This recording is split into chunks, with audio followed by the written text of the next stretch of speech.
திராவிட முன்னேற்ற கழகமாக இருக்கட்டும், அனைத்து இந்திய அண்ணா திராவிட முன்னேற்ற கழகமாக இருக்கட்டும், பிஜேபி, காங்கிரஸ் போன்று எல்லா அரசியல் கட்சிகளும் ஒரு கார்ப்பரேட் செக்டாருக்குள்ளே போய் ஒளிஞ்சுக்கிட்டாங்க. தேர்தல் அரசியலாக இருக்குது, வாக்கு அரசியலாக இருக்குதே தவிர மக்களுக்கான அரசியலை இவங்க ரெண்டு கட்சிகளும் செய்கிறதில்ல. அண்ணன் செந்தமிழன் சீமான் அந்த நேரத்தில் ஒரு அறிக்கை கொடுக்குறாரு, 50 லட்ச ரூபாய் கொடுக்கணும், சாராயம் குடிச்சு செத்தவனுக்கு 10 லட்சம் கொடுக்குறீங்க, கூட்ட நெரிசலில் என்ன தியாகியா, சுதந்திர போராட்டத்துக்கு போயிட்டு வந்த விஜயை பார்க்க போயிட்டு இறந்து போனவங்களுக்கு 10 லட்ச ரூபா கொடுக்குறீங்க. எல்லாத்துலேயும் ஒரு ஓட்டு அரசியல்னு ஒரு கணக்கு இருக்குல்ல. அப்போ விவசாயம் செய்கிறவன்னா உனக்கு இலக்காரமா, உழைச்சி சாப்பிட்ற மக்களுக்கு நீ அங்கீகாரத்தை கொடுக்கணும் இல்லையா? அங்கே வெறும் 5 லட்சத்தை கொடுக்குறது இருக்கு இல்லையா? அது வேதனையிலும் வேதனை. இது இயற்கை பேரிடர், உங்களுக்கு தெரியும். இடி தாக்கி மின்னல் தாக்கி இறங்குறதெல்லாம் யாரும் அவங்கள விரும்பி போய் செய்கிறது இல்லை. தனி விமானம் பிடிச்சி பறந்து போனீங்க. அப்போ இந்த விவசாயி உயிர் இல்லை, விஜயை போய் பார்க்க போய் செத்த உயிர் தான் உயிர், அப்படி தானே? கலங்கரை சொந்தங்களுக்கு அன்பு வணக்கம். இன்று நம்மோடு நேர்காணலில் இணைந்திருப்பவர் நாம் தமிழர் கட்சியின் மாநில ஒருங்கிணைப்பாளர் முத்துப்பாண்டி அவர்கள். வணக்கம் அண்ணா. வணக்கம்மா. நலமா இருக்கீங்களா? நலமா இருக்கு. இப்போ சட்டசபை அந்த சட்டமன்றம் அந்த விஷயம் போயிட்டு இருக்கு. தொடர்ந்து ஒரு 3 நாட்களாக சட்டசபை கூடி இருக்கு. இதுல தினமும் பாத்தீங்கன்னா ஒரு நாள் கிட்னிகள் ஜாக்கிரதைன்னு ஒரு பேட்ச் குத்திட்டு வராங்க. நேற்று பாத்தீங்கன்னா உருட்டு கடை அல்வா அப்படின்ட்டு இபிஎஸ் அவர்கள் சில விஷயங்களை முன்வைக்கிறார்கள். இதை எப்படி பாக்குறீங்கன்னா? தேர்தல் வந்துருச்சு, பரபரப்பா இருக்காருன்னு பாக்குறேன். அரசியல் செய்யறாங்க. ஸ்ட்ராட்டஜிஸ்ட் என்ன எழுதி கொடுக்குறாங்களோ அதை செய்கிறாரு எடப்பாடி. ஏற்கனவே யார் அந்த சார் அப்படின்னு சொல்லி ஒரு சோரட்டி அடிச்சு விட்டாங்க, உங்களுக்கு ஞாபகம் இருக்கும். அண்ணா பல்கலைக்கழகத்தில் ஒரு மாணவி பாலியல் துந்தரவு செய்யப்பட்டு ஒருத்தர் ஞானசேகரன் கைது செய்யப்பட்டார். அப்போ யார் அந்த சார் அப்படின்னு சொல்லி சொன்னாங்க. அந்த யார் அந்த சார் யாருன்னு கண்டுபிடிச்சிட்டாரா ஐபிஎஸ்? கண்டுபிடிக்கல. அந்த கேள்வியை விட்டுட்டாங்கல்ல. அப்போ ஸ்ட்ராட்டஜிஸ்ட்டு அந்தந்த சூழலுக்கு தகுந்தார் போல் அரசியலை கேட்க வைப்பாங்க. அதை கேட்டுட்டு அவர் பாட்டுக்கு போயிட்டுருப்பார். ஒரு கார்ப்பரேட் மயமாகி போயிடுச்சு தமிழ்நாட்டினுடைய அரசியல். அது குறிப்பாக திராவிட முன்னேற்ற கழகமாக இருக்கட்டும், அனைத்து இந்திய அண்ணா திராவிட முன்னேற்ற கழகமாக இருக்கட்டும், பிஜேபி, காங்கிரஸ் போன்று எல்லா அரசியல் கட்சிகளும் ஒரு கார்ப்பரேட் செக்டாருக்குள்ளே போய் ஒளிஞ்சுக்கிட்டாங்க. இன்றைக்கு அந்த கார்ப்பரேட் தான் ஒரு கட்சியை வழி நடத்துகிற இடத்துக்கு போயிட்டாங்க. முன்னாடியெல்லாம் கட்சிக்காரங்க வேலை செய்வாங்க. கட்சியில் இருக்க முதன்மை பொறுப்பாளர்கள் மக்களினுடைய மனநிலை அறிஞ்சு மக்களின் பிரச்சனை குறித்து சட்டமன்றத்தில் பேசணும், விவாதிக்கணும், அது குறித்து பேசு பொருளாக்கணும்னு முடிவு செஞ்சு செய்வாங்க. இப்போ அப்படி இல்லை. ஸ்ட்ராட்டஜிஸ்ட் என்ன சொல்லித்தராங்களோ அதை செய்கிற மனநிலைக்கு போயிட்டதுனால அவங்க என்ன எழுதி கொடுக்குறாங்களோ அப்போ பேசுவாங்க, அதுக்கப்புறம் அதை மறந்துடுவாங்க. அதுக்கு தான் நான் இப்போ குறிப்பிட்றேன். யார் அந்த சார்ன்றதை விட்டுட்டாங்க. இப்போ முதல் நாள் கேட்கப்பட்ட அந்த கிட்னி இது கேட்டாங்க, அப்புறம் உருட்டுகளா அல்வான்னு சொல்லி கொண்டு வந்தாங்க. இது ரெண்டையும் தேர்தல் நேரத்தில் பயன்படுத்துவாங்களா? பயன்படுத்த மாட்டாங்க. அந்த நேரத்தில் பேசு பொருளாக பயன்படுத்திட்டு அனுப்பிச்சிட்டு போயிடுவாங்க. அது அல்ல அரசியல். இவங்க அதான் நான் சொல்கிறேன், விளம்பர அரசியலாக இருக்கிறது, இதாக இருக்குது, தேர்தல் அரசியலாக இருக்குது, வாக்கு அரசியலாக இருக்குதே தவிர மக்களுக்கான அரசியலை இவங்க ரெண்டு கட்சிகளும் செய்கிறதில்ல. அதில் தான் நாம் தமிழர் கட்சி மக்களின் பிரச்சனைகளை, மக்களின் சிக்கல்களை, மக்களினுடைய முன்னோர்களையும் மக்களினுடைய வாழ்வியலையும் பாதுகாக்கணும். அது குறித்து நம்ம பேசிக்கொண்டே இருக்கிறோம். தொடர்ச்சியாக பொதுக்கூட்டங்கள் நடத்துறது, மக்களை சந்திக்கிறதா இருக்கட்டும், மக்களின் பிரச்சனைகள் குறித்து அறிக்கை கொடுக்குறதுன்னு தொடர்ச்சியாக பேசிக்கொண்டே இருக்கிறோம். சரி, இந்த இடிதாக்கி இறந்தாங்கல்ல, அது சம்மந்தமாக அவருடைய கருத்து என்ன? கண்டிப்பாக அரசாங்கம் எந்த ஒரு பதிவுமே வெளியிடலை. ப்ளஸ் மு.க. ஸ்டாலின் அவர்களும் அவருடைய ட்விட்டில் எதுவுமே போடலை இதுவரைக்கும். எதிர்கட்சியாக இருக்கிற எடப்பாடி நானும் விவசாயி தான் சொல்லி உங்களுக்கெல்லாம் சொன்னார். அவருடைய கோரிக்கை என்ன? 5 லட்சம் அரசு கொடுத்துருச்சு, அதோட வேலை முடிஞ்சு போயிடுச்சா? அப்படி கிடையாதுல்ல.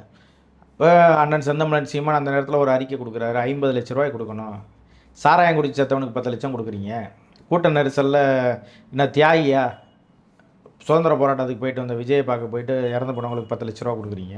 எல்லாத்துலேயும் ஒரு ஓட்டு அரசியல்னு ஒரு கணக்கு இருக்குல்ல. அப்போ விவசாயம் செய்கிறவன்னா உனக்கு இலக்காரமா, உழைச்சி சாப்பிட்ற மக்களுக்கு நீ அங்கீகாரத்தை கொடுக்கணும் இல்லையா? அங்கே வெறும் 5 லட்சத்தை கொடுக்குறது இருக்கு இல்லையா? அது வேதனையிலும் வேதனை. இது இயற்கை பேரிடர், உங்களுக்கு தெரியும். இடி தாக்கி மின்னல் தாக்கி இறங்குறதெல்லாம் யாரும் அவங்கள விரும்பி போய் செய்கிறதில்ல. அப்போ அந்த இயற்கை பேரிடரில் விவசாயி ஊருக்கு சாப்பாடு கொடுக்குற விவசாயி இறந்து போகிறான்னு சொன்னால் அப்போ அவனை தான் நீ பாதுகாக்கணும். இந்த நாட்டினுடைய முதுகெலும்பு விவசாயம்தான் சொல்லி பிரதமர்லேருந்து எல்லா பேரும் சொல்கிறீங்க. தற்சார்பு பொருளாதாரத்துக்கு வாங்க, நானும் தான் விவசாயின்னு சொல்கிறீங்க, நானும் டெல்டாக்காரன்னு சொல்கிறீங்க.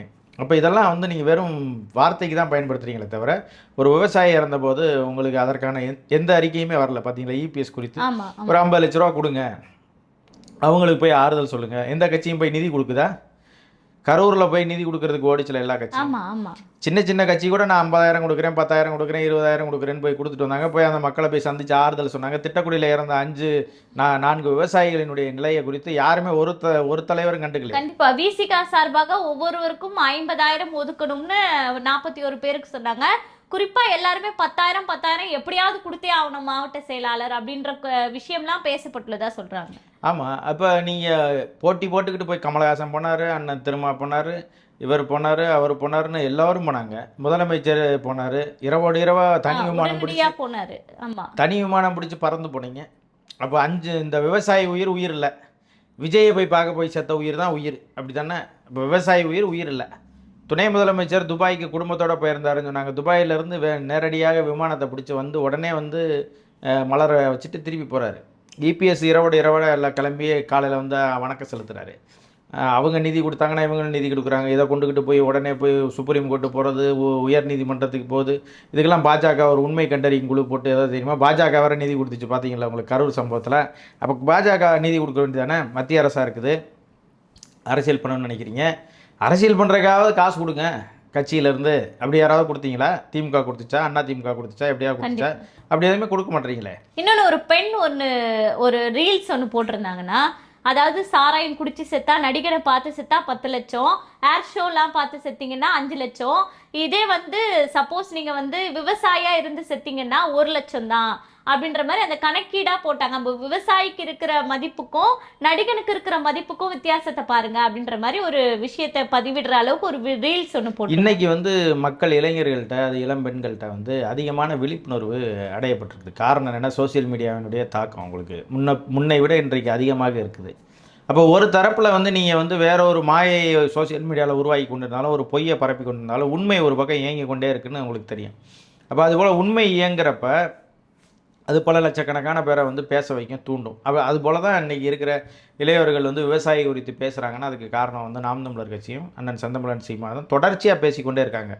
அதான் சொல்லும்போது, டேய் நீ வந்து வானத்தில் பறந்துட்டு இருந்தாலும் கஞ்சி நாங்கள் தான்டா ஊற்றணும், நீ 5Gயில் பேசிக்கிட்டு இருந்தாலும் கஞ்சி நாங்கள் தான், விவசாயி நாங்கள் தான் ஊற்றணும்னு சொல்கிற அந்த இது இருக்குல்ல, ரொம்ப வலிதுவைந்த இதுதான்.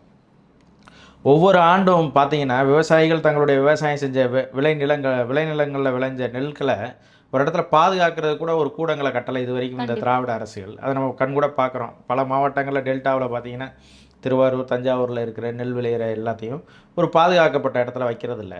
மழை பெஞ்சிச்சுன்னா அது திருப்பி விதை நெல்லாம் முளைச்சி வர்றதெல்லாம் நம்ம காணொலியாக பார்க்குறோம், செய்திகளாக வருது. இதையெல்லாம் பார்த்தும் கூட அரசுக்கு எந்த விதமான அக்கறையும் இல்லாமல் இருக்குது. இப்போ இதெல்லாம் வந்து பார்க்காம, இதெல்லாம் எதையுமே கண்டுக்காமல் வெறுமனே வாக்கு, பணம், காசு இதில் மட்டும் குறியாக இருந்தால் எப்படி ஒரு அரசு வந்து மக்களுக்கான அரசாக அமையுன்ற கேள்வி இருக்குல்ல. அதில் வந்து எடப்பாடி பழனிசாமி அவர்கள் அவங்க வந்து போன தடவையே போயிட்டாங்க, ஸ்ட்ராட்டஜிஸ்ட்டை போயிட்டாங்க. அது பாஜகவோடு இருக்கும்போது இன்னும் கூடுதலாக ஸ்ட்ராட்டஜிஸ்ட் வேணும். அப்போ அவங்க என்ன சொல்கிறாங்களோ அதை தான் இயங்குவாங்க. இப்போ எப்படி விஜய் எப்படி ஜான் ஆரோக்கியசாமி சொல்கிறத இயங்குறாரோ, எப்படி வந்து அவங்க சபரீசன் தொடங்கி வச்சுருக்க நிறுவனத்தின் சார்பில் என்ன இயங்குறாங்களோ, அதே போல் அந்தந்த கட்சிகள் கார்ப்பரேட் மயமான போனதுனால மக்கள் குறித்த எந்த கவலையும் இல்லை.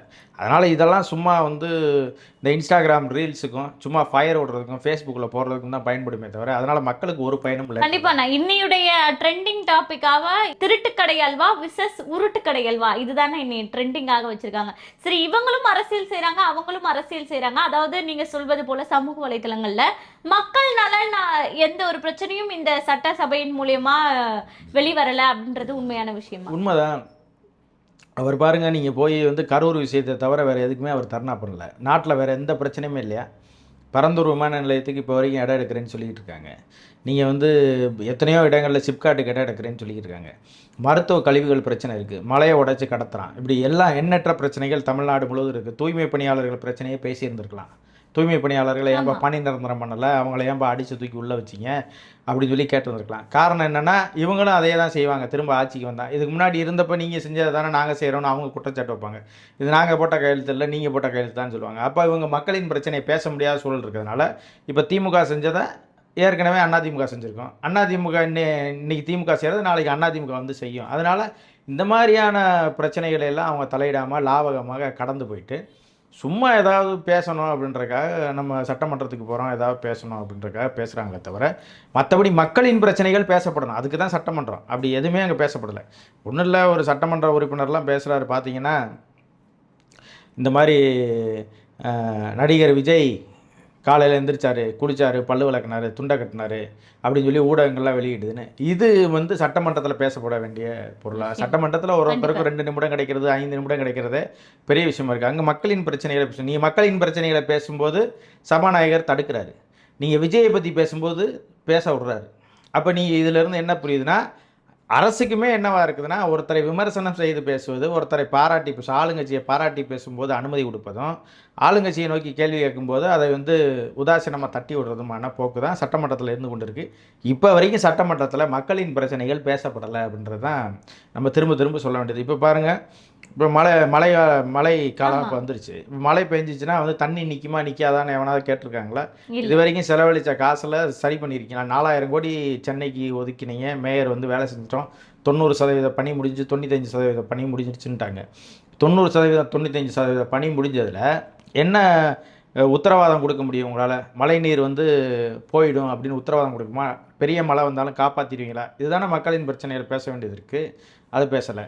ஆம்ஸ்ட்ராங்கினுடைய கொலை வழக்கு, A1 குற்றவாளி வந்து மருத்துவமனையிலேருந்து இறந்துட்டாங்க. அவங்க வந்து மனைவி வந்து சொல்கிறாங்க, எங்களுக்கு அதில் மரணத்தில் சந்தேகம் இருக்குன்னு நாகேந்திரனுடைய மனைவியும் சொல்கிறாங்க, ஆம்ஸ்ட்ராங் அவர்களினுடைய மனைவியும் சொல்கிறாங்க. இந்த வழக்கை சிபிஐ விசாரிங்கன்னு சொல்கிறாங்க. அப்போ இதெல்லாம் சட்டமன்றத்தில் விவாதிக்கப்பட்டிருக்கணும்ல, இப்படி சட்ட ஒழுங்கு சிரிக்குதுன்னு. அதே போல் அண்ணன் திருமா அவர்களினுடைய கட்சிக்காரங்க வந்து நடு ரோட்டில் போட்டு ஒரு வழக்கறிஞரை அடித்தாங்க. அது குறித்து பேசியிருக்கணுமா இல்லையா? சட்டமன்றத்தில் ஒருத்தரும் பேசலை. நீதிமன்றம் இன்றைக்கி கண்டனம் தெரிவிக்குது. பாலு அவர்கள் வந்து பாட்டாளி மக்கள் கட்சியின் சார்பில் போடப்பட்ட வழக்கில் உயர்நீதிமன்றம் கருத்து சொல்லுது, ஒரு தலைவராக இருக்கிறவர் வந்து பொறுப்பான இடத்துல இருந்திருக்கணும், கண்டிக்கணும். அதை வந்து இவரே வந்து தூண்டி பேசியிருக்கிறாரு அப்படின்னு சொல்லி உயர்நீதிமன்றம் கருத்து சொல்லுது. சட்டமன்றம் அதெல்லாம் விவாதிச்சிருக்கணும்ல.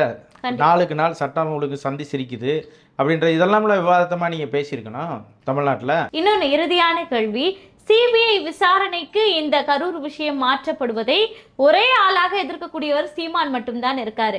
எதற்காக சிபிஐ விசாரணை தேவையில்லை என்ற சீமான் அவர்கள் உறுதியாக நிற்கிறார் என்ற கேள்வி இருக்கு. இல்லை, இப்போ வரைக்கும் இந்தியாவில் சிபிஐ என்னென்ன வழக்கெல்லாம் விசாரித்து நேர்மையாக தீர்ப்பு சொல்லியிருக்கு அப்படின்னு ஏதாவது ஒரு பட்டியல் சொல்ல முடியுமான்னா சொல்லவே முடியாது. இது வரைக்கும் எத்தனையோ வழக்குகள் வந்து சிபிஐக்கு மாற்றப்பட்டிருக்குது. பயன் என்ன?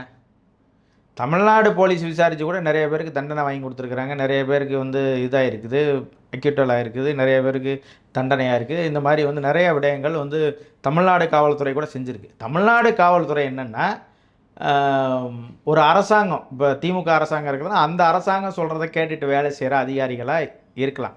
அதில் எல்லோருமே அப்படி இருப்பாங்கன்னு நம்ம சொல்ல முடியாது. எத்தனையோ நேர்மையான அதிகாரிகள் இருக்காங்க. இப்போ லஞ்ச ஒழிப்புத்துறைன்னு இருக்குது, அரசாங்க ஊழியரையே போய் கைது செய்யுது. ஏன் கைது செய்யுது? அப்போ அது நேர்மையாக இயங்குறதுனால தானே போய் கைது செய்யுது. லஞ்ச ஒழிப்புத்துறை ஒரு தடவை சொல்லும், 2 தடவை எச்சரிக்கும், 3ஆவது தடவை எச்சரிக்காது, அவரை வந்து கைது செஞ்சிடும். அப்போ என்னென்னா, அந்த துறைக்கு தெரியும் இவன் கெட்டவன் அப்படின்னு தெரிஞ்சிச்சுன்னா உடனே நடவடிக்கை எடுக்கும். அப்போது உண்மையிலேயே அந்த போலீஸ் நல்லா இயங்குறதுனால தான் அது தமிழ்நாடு போலீஸ் தான், தமிழ்நாடு அரசுக்கு கெட்ட பேர் வந்துடக்கூடாது அப்படின்னு கைது செய்யாமல் விடலாம்ல. ஏன் கைது செய்யுது? அப்போ அங்கே நேர்மையாக வேலை செய்கிறவங்க இருக்கிறாங்க. அப்போ நேர்மையாளர்களை கொண்ட ஒரு ஆய்வு வேணும், இல்லை ஒரு விசாரணை வேணும்னு கேட்குறதுல தப்பு இல்லை. எனக்கு பார்க்குறவன்லாம் சந்தேகமாக இருக்குது, இந்த அரசாங்கம் முறையாகவே விசாரிக்காது அப்படின்ற அவநம்பிக்கையை நாம் சிபிஐயிடம் கொண்டு போய் விடுவது என்பது, சிபிஐ வந்து எந்த வழக்கையும் இது வரைக்கும் ஒழுங்காக விசாரித்து நேர்மையாக சொன்னதாக இல்லை. காலம் கடத்தும், காசு வாங்கி சாப்பிட்டுட்டு பேசாமல் தூங்குவாங்களே தவிர சிபிஐ எந்த வழக்கு விசாரித்து கரெக்டாக சொல்லியிருக்கு. இன்னொன்று, சிபிஐ தரப்புல இருந்து அதாவது தமிழர் அல்லாத அந்த 2 நபர்களை நியமிச்சிருக்காங்க காவல்துறையை சேர்ந்தவர்கள். அப்படி இருக்கும்போது தமிழ் தெரிந்தவர்களாலேயே உண்மையை கொண்டு வர்றது கொஞ்சம் சிரமம். அங்கே என்ன நடந்தது கள ஆய்வு பண்ணாதான் பண்ண முடியும். அப்போ தமிழ் தெரியாத 2 பேர்கள் அவங்களுக்கு டிரான்ஸ்லேட்டர் பண்ணி அதை புரிய வச்சு அவங்க எப்படி உண்மையை கொண்டு வருவாங்கன்ற கேள்வியும் இருக்குல்ல. சிபிஐயே பிழை. நம்ம சிபிஐக்கு போனதே தப்பு, சிபிஐக்கு கொடுத்ததே நம்ம ஏற்கலை. 1. 2வது, அதில் தமிழர் தெலுங்கர்லாம் ஏன் பார்க்கணும்? இந்தியாவுக்குள்ளே தானே இருக்குது. தமிழ்நாட்டுக்குள்ளே இருக்கிற தமிழர்களை நீங்கள் என்னவா நினைக்கிறீங்க? அப்போ நாங்கள் வந்து சரியில்லாதவங்க, மற்ற மொழி பேசுகிறவங்க தான் சரியானவங்க அப்படின்ற ஒரு உளவியலை தாக்குது. நாங்கள் தமிழ்நாட்டில் எவன் தப்பு செஞ்சாலும் நாங்கள் நேர்மையாக நடவடிக்கை எடுக்க மாட்டோம்னு நீங்கள் ஏன் முன்முடிவு வர்றீங்க? ஒட்டுமொத்த தமிழர்களுக்குமான ஒரு இழுக்காக தானே. ஏன் முன்முடிவுக்கு வர்றீங்க? கண்டிப்பா. நாங்கள் இங்கே தமிழ் பேசுகிற எந்த ஐபிஎஸ் அதிகாரியும் நேர்மையாளர் இல்லைன்னு சொல்ல வரீங்களா? அதுதான் அப்படிதான் உங்கள் கருத்தா? அப்படியாவது சொல்லுங்கள், இங்கே தமிழ்நாட்டில் இருக்கிற எவருமே நேர்மையற்றவர்கள், எல்லா ஐபிஎஸ் அதிகாரியும் நேர்மை இல்லாதவங்க அப்படின்னு சொல்லுங்கள். கிடையாதுல்ல. நாங்கள் எத்தனையோ நேர்மையான அதிகாரிகளை பெற்றிருக்கிறோம்ல தமிழ்நாடு. எத்தனையோ மாநிலங்களில் போய் எங்கள் ஆளுங்க இங்கேருந்து ஐபிஎஸ் பிடிச்சிட்டு போய் இன்னைக்கு வரைக்கும் கோல வச்சுறாங்களே, எத்தனையோ பிடிக்க முடியாத செயல்பாடுகள் எல்லாம் செஞ்சுருக்கிறாங்களே, எவ்வளவோ விடயங்களில் போராட்டங்கள், எவ்வளோ கடுமையான விடயங்கள் எல்லாம் செஞ்சுருக்குது. ஸ்காட்லாந்து யார்டுக்கு அடுத்தபடியாக தமிழ்நாடு காவல்துறை பெருமைமிக்க காவல்துறை. இந்தியாவில் அப்படி எந்த காவல்துறையும் பேசப்படலை. தமிழ்நாடு காவல்துறை தான் ஸ்காட்லாண்டுக்கு இணையான காவல்துறைன்னு பேசப்பட்டுச்சு. அப்போ அந்த காவல்துறையை நீ கொச்சப்படுத்துறதை எப்படி நம்ம ஏற்க முடியும்? இன்றைக்கி இருக்கிற ஆட்சியாளர்கள்ட்ட இருக்கிறன்ற அந்த அழுத்தம் இல்லாமல் இருக்கணும், நேரடியாக நீதிமன்றம் கண்காணிக்கணும், நேர்மையான அதிகாரிகளை போட்டு விசாரணை செய்யுங்கன்றதுல முறை இருக்குது. அதை ஏன் கேட்க மறுக்கிறீங்க? சிபிஐ வந்து உங்களுக்கு என்ன செஞ்சிட போகுதுன்றது தான் நம்மளுடைய கேள்வி. அதைத்தான் நாங்கள் விமர்சிக்கிறோம். இன்னொன்று, மணிப்பூர் விஷயத்துல, அதே மாதிரி குஜராத் அந்த ஏர் இந்தியா விமானம் விஷயத்துல எல்லாத்துலயுமே இந்த மாதிரி சிபிஐ விசாரணை நடத்தினாலும் அந்தந்த மாநிலத்தை சேர்ந்த அதிகாரிகள் தான் தலைமையில தான் நடக்குது. ஆனா இங்க தமிழ்நாட்டுல மட்டும் மற்ற மொழியாக கொண்ட ஒரு அதிகாரி தான் நடத்தணும் அப்படின்னும் போது தமிழர்களை உச்சநீதிமன்றமே ஒடுக்குகிறதான்ற கேள்வியும் இல்லை. அது கான்ஸ்டியூஷனுக்கே எதிரானதுன்னு நம்ம அறிக்கை கொடுத்துருக்காரு அண்ணன். அது வந்து இந்திய அரசியலமைப்பு சட்டத்துக்கே எதிரானது. இந்த தீர்ப்பு வந்து இதானது. முதலமைச்சரும் அதை சட்டமன்றத்தில் பேசியிருக்காரு. நாங்கள் திரும்ப போய் அதை ரீவொர்க் பண்ணுவோம், அதை வந்து மாற்றி கேட்போம் அப்படின்னு சொல்லியிருக்கிறாரு. மாற்றி கேட்பாங்க, விட மாட்டாங்க அவங்க. சிபிஐ விசாரணைன்றது வந்து காலம் கடத்தி போடுறது. இப்போ இந்த விஜயினுடைய பிரச்சனை இந்த நேரத்தில் மையப்படுத்தி இது வந்து விஜய் இயங்க முடியாமல் தடுத்துருவாங்க. இப்போ விஜய் வர்றது வந்து திமுகவுக்கு ஆபத்தாக இருக்கும்னு அவங்க கருதுகிறாங்க. அதனால் அவங்க என்ன நினைக்கிறாங்கன்னா, இந்த வழக்கு போட்டு அவங்கள கொஞ்சம் தூரம் அப்படி இப்படின்னு ஓட விட்டோம்னா கொஞ்சம் அப்படியே நில குலைஞ்சு போயிடுவாங்கன்னு நினைக்கிறாங்க. இப்போ சிபிஐ வந்துட்டோடனே புஷியானந்தெலாம் வெளியில் வந்துட்டு நடமாடிட்டு இருக்கார்ல, அதுபோல் வந்து ஒரு தைரியத்துக்கு ஆளாயிடுவாங்க.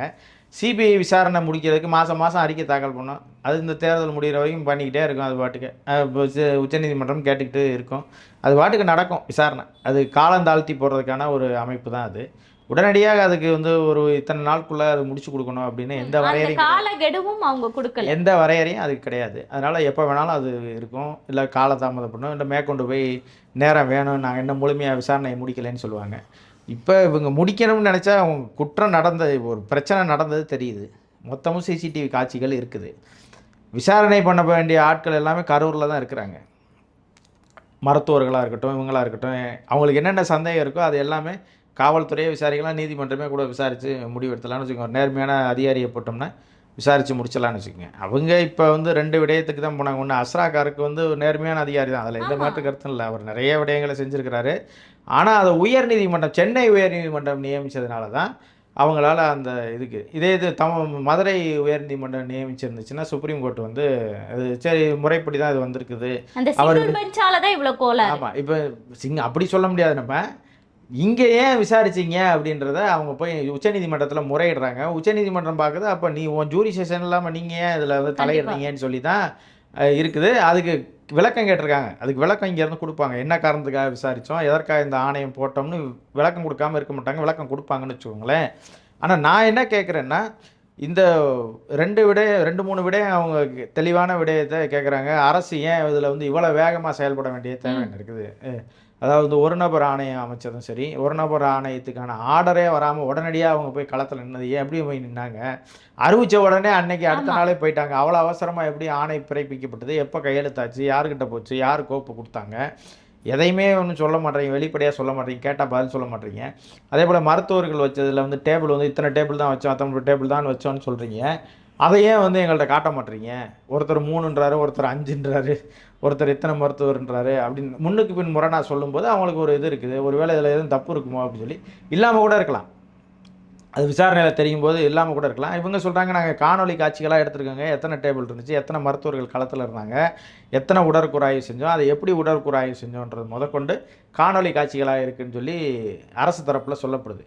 அப்படி இருக்கும் பட்சத்தில், எல்லாம் காணொலி காட்சிகளாக இருக்கும் பட்சத்தில் அதில் நீங்கள் என்ன குற்றச்சாட்டு தேட முடியும்? அதே போல் வந்து இந்த ஆம்புலன்ஸ் எப்படி இத்தனை மணிக்கு வந்துச்சு, அதில் வந்து திமுக ஃப்ளெக்ஸ் ஓட்டிகிட்டு வந்துச்சுன்னு சொல்கிறாங்க. ஃப்ளெக்ஸ் ஓட்டிகிட்டு வந்துச்சா வரலையான்னு நமக்கு தெரியாது, வந்துச்சா வரலையான்னு நமக்கு தெரியாது. அது உண்மையிலே அது ஆய்வில் தான் கண்டுபிடிக்க முடியும். தாவேகா கொடி கட்டின ஆம்புலன்ஸ் தான் வந்துச்சுன்னு சொல்லி சொல்கிறாங்க. தாவேகா வந்து அவங்களே ஏற்பாடு செஞ்சு வச்சுருந்துருக்காங்க. விஜய் போகிற இடத்துக்குள்ள எல்லா இடத்துலையுமே அவங்க ஆம்புலன்ஸ் பயன்படுத்துகிறாங்க. விஜய் கட்சி சார்பில் வந்து ஆம்புலன்ஸ் அவங்க மருத்துவ குழு இருக்குது. அதை தம்பி சிவகங்கையில் இருக்கிற தம்பி, அவர் பேர் என்ன நினைக்கிறேன், பிரபுன்னு நினைக்கிறேன், அவர் டாக்டர் டாக்டர் பிரபு. பிரபு, அவர் தலைமையில் அந்த குழு வந்து இயங்கி கொண்டு தான் இருக்குது. எப்படி இயங்குதுன்னு தெரியாது. அது அவர் அந்த ஆம்புலன்ஸ்லாம் வச்சு அதெல்லாம் செஞ்சுக்கிட்டு தான் இருக்கிறாங்க.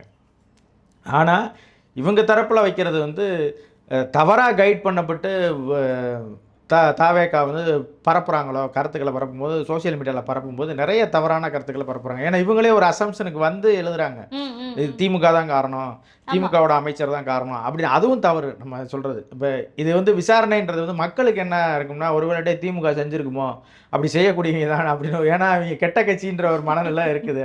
திராவிடம்னாலே ஒரு திருட்டு, அவங்க பொய் சொல்லுவாங்கன்ற மனநிலையில் இப்போ இவங்க உண்மையவே செஞ்சாலும் நம்ப மாட்டாங்க. இப்போ ஒரு காலத்தில் எங்கள் பக்கம்லாம் சொல்லுவாங்க, கருணாநிதி ரோடு போட்டான்னா அது வந்து லஞ்சம் வாங்கின ஒரு ரோடு, ஏமாற்றிடுவான் கருணாநிதி. ஆனால் ஜெயலலிதா போட்ட ஒரு ரோடு, எம்ஜிஆர் போட்ட ரோடுனா நல்ல ரோடு அப்படின்னு சொல்லி சொல்லுவாங்க சொல்லுவாங்க நம்ம பக்கம் கிராமங்கள் எல்லாம் சொல்லுவாங்க. அதுபோல் வந்து கருணாநிதினாலே திருட்டு அப்படின்ற ஒரு மனசு வந்து மக்கள் மத்தியில் பதிஞ்சதுனால திமுக என்ன சொன்னாலும் நம்ப மாட்டான். ஒருவேளை இவங்க செஞ்சுருப்பாங்களோ, ஆள் விட்டு ஏதாவது ரவுடித்தனம் பண்ணியிருப்பாங்களோ அப்படின்னு ஒரு உளவியல் வந்து அவங்களுக்கு இருக்குது. நடக்குமா நடக்கலையா அப்படின்றத வெளிப்படையான விசாரணையின் மூலமாக தான் அது தெரிய வரும். இவங்க வந்து அதை முறையாக செஞ்சுருக்கலாம், அவசரப்படாமல் திமுக வந்து பொறுமையாக செஞ்சுருக்கலாம். அதே போல் திமுக 2 குழுவை அமைச்சு அவங்களே 2 பேரை விட்டு பேச விட்டு, இதில் ஒன்றும் கிடையாது நீ பொய் அப்படின்னு அறிக்கையெல்லாம் காமிச்ச உடனே இவங்க என்ன தேவையில்லாமல் எதுவுமே சொல்லாமல் வாலண்டியராக வந்து ஆஜராகணும். அப்போ ஏதோ பிரச்சனை இருக்குது போலன்னு ஒரு உளவியலாக மக்களுக்கு பாதிப்பு இருக்கும்ல, அந்த உளவியலை ஏற்படுத்துகிறாங்க. அதே போல் அந்த இவனை போய் அந்த சுப்ரீம் கோர்ட்டுக்கு போய் சிபிஐ வழக்கு கேட்ட அந்த பாதிக்கப்பட்டவங்க தரப்பில் போட்டாங்களா, அவங்கள போய் வீடியோ எடுத்து போடுறது, இவர் என் புருஷனே இல்லை என்னை விட்டுட்டு போயிட்டாரு அப்படின்னு சொல்லி சொல்கிறது, அவருக்கு கொடுக்கலன்னு சொல்ல வைக்கிறது, இந்த இதெல்லாம் இருக்குல்ல. இந்த மாதிரியான சில்லறை வேலையெல்லாம் பார்க்கும்போது என்னவா இருக்குது, அப்போ எதோ இவங்க ஏன் பதட்டப்படுறாங்க, அப்போ எதையோ ஒன்று செய்யணும்னு முயற்சி செய்கிறாங்கல்ல. இவங்க வந்து வாங்கின காசுக்கு மேலே வேலை செய்யணும்னு தங்களை நிரூபித்து அரசாங்கத்துக்கு முன்னாடி நான் தான் இந்த வேலையெல்லாம் செஞ்சேன்னு காட்டணுன்றக்காக தன்முனைப்போட செய்கிறாங்க. அது அரசாங்கத்துக்கு ஆபத்தாக போகுதுன்றத நம்ம பார்க்கணும். இன்னொன்று, விஜய் ஹெலிகாப்டர்லாம் வந்து வாங்க போகிறாரு அடுத்த பிரச்சார கூட்டத்துக்கு போகிறதுக்கு அப்படின்றது, இதை எப்படி பார்க்குறீங்க? கமலஹாசனே ஹெலிகாப்டர் தானே போனார், ஏன் விஜய் போகக்கூடாதா? கமலஹாசனோட பெரிய ஸ்டார் தான் விஜய், அதனால் ஹெலிகாப்டரில் போனார். ஹெலிகாப்டரில் போனால் இனி விபத்துகள் இந்த மாதிரியான விஷயங்கள் நடக்கிறதுக்கு வாய்ப்பு இல்லையா? அதாவது ஒரு இது தானே, ஒரு வித்தியாசம் தானே. அதாவது வந்து திருச்சிக்கு போய் ஒவ்வொரு இடத்துக்காக போயிட்டு இருந்தார். இப்போ வந்து ஈரோட்டுக்கு போகிறாரு, ஈரோட்டிலே ஒரு பள்ளிக்கூடத்தை பார்த்து ஒரு தரைத்தளத்தை ரெடி பண்ணி அங்கேயே போய் இறங்கிடலாம், அங்கேருந்து பக்கத்தில் போய்க்கலாம் அப்படின்னு நினைக்கலாம். இது வந்து பாஜகவோட ஸ்டைலு. அங்கே உள்ள அகில இந்திய தலைவர்கள்லாம் ஹெலிகாப்டரில் போவார். மோடி எப்படி போவாரோ, இது நம்ம இவர் பவன் கல்யாண் போவார், இதே போல் ஹெலிகாப்டரில் போவார். இது வந்து அவங்களோட ஸ்டைலு. நான் ஹெலிகாப்டரில் போங்க, தனி விமானத்தில் போங்க, கப்பலில் போங்க, காரில் போங்க, எதில் வேணும்னு போங்க, நீங்கள் போய் என்ன அரசியல் பேச போகிறீங்கன்றது தானே இருக்குது. நீங்கள் எதில் போனாலும் இப்போ கமலஹாசன் ஹெலிகாப்டரில் போய் பேசினார், என்ன ஓட்டு வாங்கினார்? நாம் தமிழரோட குறைச்சி தான் வாங்கினார். அப்போ நீங்கள் போய் என்ன கருத்து மக்கள்கிட்ட வைக்கிறீங்க, என்ன சொல்கிறீங்க, என்ன நம்பிக்கையை ஊட்டுறீங்கன்றதை வச்சு தான் மக்கள் ஓட்டு போடுவாங்களே தவிர விஜய் ஹெலிகாப்டரில் வந்துட்டால் ஓட்டு போட்டுருவாங்களா? அப்படி கிடையாது. எதில் வந்தாலும் மக்கள் வந்து பார்ப்பான், இவன் சரியானவனா சரியில்லாதவனா, அவனுக்கு போடலாமா போடக்கூடாது, இவங்க தேர்வாங்கல தர மாட்டாங்களான்னு பார்த்து தான் ஓட்டு போடுவாங்க. அதனால் அவர் ஹெலிகாப்டரில் போகலாம், இதில் வேணாம். இருக்கிறவன் அதாவது சொல்லுவாங்க இல்லை, முடி இருக்கிறவங்க அள்ளி முடிகிறாங்க, இல்லாதவங்க என்ன பண்ணுறது, அது மாரி தான். கண்டிப்பாக. நடப்பு கால அரசியல் குறித்து பல்வேறு தகவல்களை பகிர்ந்துக்கிட்டீங்க. நன்றி.